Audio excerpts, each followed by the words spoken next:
어느 날 갑자기 여러분의 계좌에 9조 원이 들어있다고 상상해 보시겠어요? 그것도 가상화폐로 말이죠. 꿈 같은 이야기처럼 들리겠지만 실제로 이런 일이 일어났습니다. 런던의 한 고급 주택에서 매일 침대에 누워 게임과 온라인 쇼핑만 하며 살던 중국인 여성의 놀라운 이야기를 지금부터 들려드리겠습니다.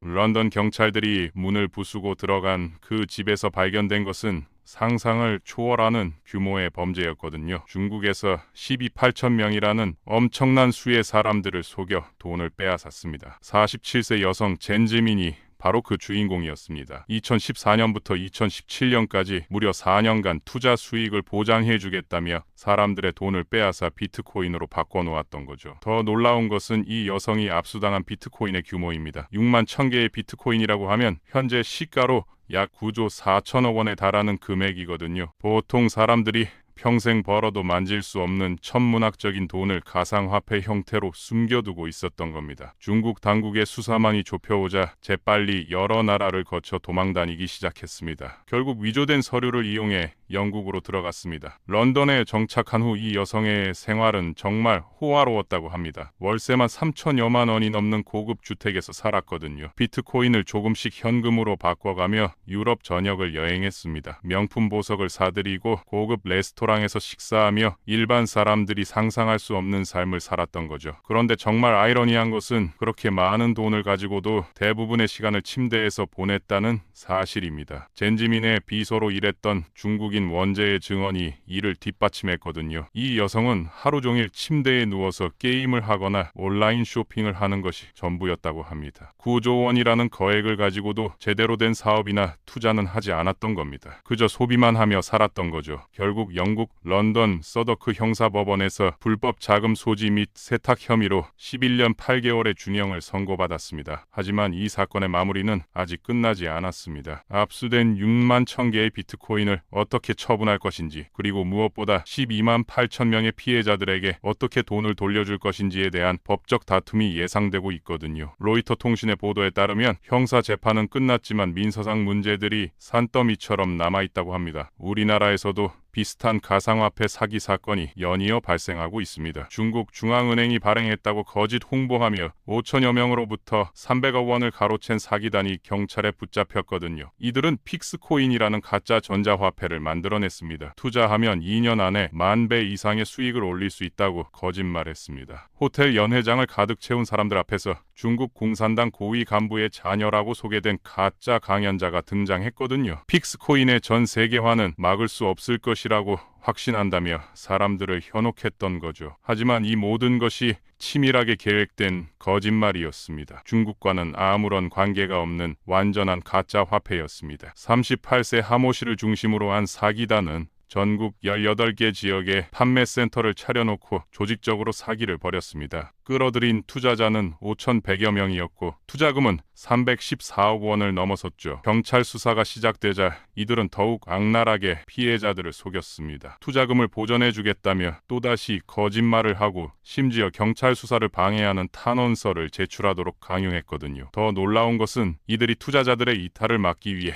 현금 환전 시스템 개발을 의도적으로 미뤘다는 사실입니다. 투자자들이 돈을 빼서 도망가면 사업이 진행되지 않는다는 황당한 이유였습니다. 결국 경찰은 하모 씨를 포함한 핵심 운영자 5명을 구속했습니다. 투자자를 모집해 수당을 챙긴 판매센터장 등 40명을 불구속 기소했습니다. 제주도에서는 더욱 대담한 사기 사건이 벌어졌습니다. 중국인 강도 일당이 호텔 객실에서 1억 6천만 원의 현금 다발을 보여주며 30대 중국인 여성 환전상을 속인 사건이었거든요. 가상화폐를 현금 10억 원으로 바꿔주겠다며 호텔로 유인했습니다. 여행용 가방을 열어 보여준 5만 원권 지폐 다발을 보고 안심한 환전상은 휴대전화로 7차례에 걸쳐 8억 4천여만 원어치의 가상화폐를 송금했습니다. 이체가 완료되자마자 연극이 시작됐습니다. 이들은 갑자기 자신들의 지갑에서 가상화폐가 사라지고 있다며 트집을 잡기 시작했거든요. 이는 처음부터 계획된 연극이었습니다. 객실 안에 있던 중국인 2명이 환전상을 폭행했습니다. 현금이 들어있던 가방을 챙겨 달아났고 객실 밖에서 대기하던 또 다른 2명에게 가방을 넘겨주며 조직적으로 도주했습니다. 하지만 이들의 범행은 오래가지 못했죠. 경찰은 공항과 범행 현장에서 옷을 갈아입고 도주하려던 중국인 강도 일당 6명을 모두 검거했습니다. 수사 결과 이들은 애초부터 가상화폐를 송금받으면 다른 휴대전화로 즉시 빼돌리는 방식이었습니다. 피해자로부터 압수한 휴대폰에 대한 디지털 포렌식 분석을 통해 전자지갑에서 송금된 가상화폐의 거래 내역을 추적하고 있다고 경찰은 밝혔거든요. 미술품을 이용한 새로운 형태의 투자 사기도 등장했습니다. 아트테크라고 불리는 미술품 투자를 빙자해 900억 원이 넘는 투자금을 가로챈 일당이 경찰에 붙잡혔거든요. 피해자만 1,000명이 넘었습니다. 예술과 재테크의 합성어인 아트테크는 미술 작품을 통해 수익을 올리는 투자 방법을 의미하는데 이를 악용한 전형적인 폰지 사기였습니다. 갤러리 홍보 영상에서는 달콤한 약속들이 가득했습니다. 미술 작품을 사면 갤러리가 위탁 운영에 높은 수익을 올려주겠다고 약속했습니다. 월 1%씩 꾸준히 수입이 들어올 것이고 원금 보장은 물론 저작권료까지 지급하겠다고 했거든요. 전시 수익이 있고 작품 사용료도 받을 수 있을 것이라며 그럴듯하게 포장했지만 결국 모든 것이 거짓이었습니다. 사기단의 수법은 이렇게 치밀했습니다. 갤러리는 전속 작가들에게 작품 가격의 1%만 지급했습니다. 작품을 촬영해서 이미지 파일로만 보관했거든요. 실제 작품은 작가들이 가져가고 갤러리에는 사진만 남겨둔 채 투자자들에게는 마치 진짜 작품이 있는 것처럼 속였던 겁니다. 범행이 발각된 후 찾아가 보니 갤러리가 있던 건물은 텅 비어 있었고 범행 당시에도 미술품 전시를 통한 수익 활동은 전혀 없었다고 합니다. 2019년 6월부터 4년여 동안 피해 규모는 엄청났습니다. 1,000명이 넘는 피해자로부터 총 905억 원을 가로챈 것으로 조사됐습니다. 이 돈은 대부분 갤러리 대표의 개인 사업 자금이나 명품 구입 등에 사용됐거든요. 경찰은 핵심 인물들을 구속했습니다. 갤러리 대표 등 3명을 구속하고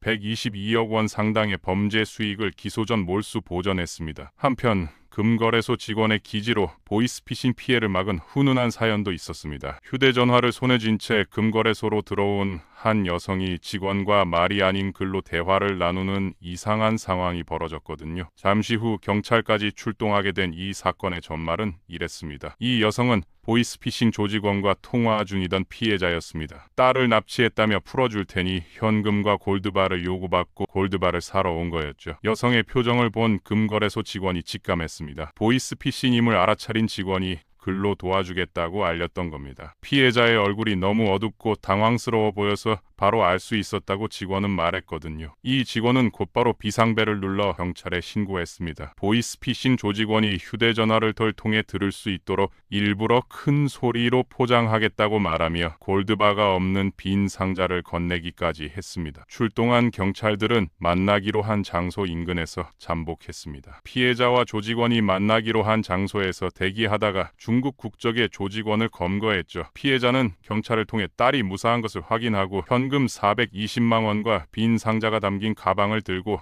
약속 장소에 나갔습니다. 조직원은 이상한 낌새를 느끼고 도망치려 했지만 미행하던 경찰에게 결국 붙잡혔습니다. 이처럼 다양한 형태의 금융 사기가 끊임없이 진화하고 있습니다. 가상화폐부터 미술품까지 새로운 투자처를 악용한 사기가 계속 등장하고 있거든요. 하지만 이런 사기들의 공통점은 항상 있습니다. 높은 수익률을 보장한다거나 원금을 보장한다는 달콤한 말로 유혹한다는 것이죠. 9조 원을 가진 여성도 결국에는 법의 심판을 받았습니다. 아무리 많은 돈을 가졌어도 잘못된 방법으로 번 돈은 결국 화가 되고 만다는 교훈을 주는 사건이었습니다. 여러분도 투자할 때는 반드시 신중하게 판단하시기 바랍니다.